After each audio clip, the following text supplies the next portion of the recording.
farmacia, licenciada en Ciencia y Tecnología de los Alimentos y es catedrática en el área de Medicina Preventiva y Salud Pública de la Universidad de Valencia.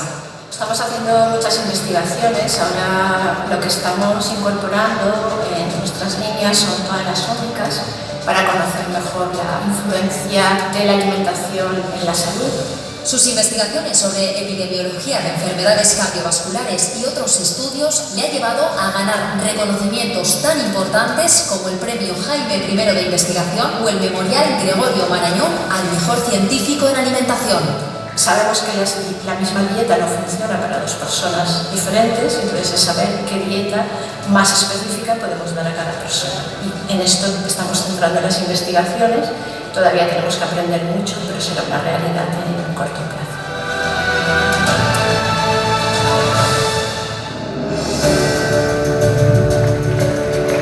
Premio Sanidad Dolores Corella, patrocinado por Ambulancias S.A. Entrega el premio Juan de Dios Pastor, director gerente de Ambulancias S.A. Recoge el premio Dolores Corella.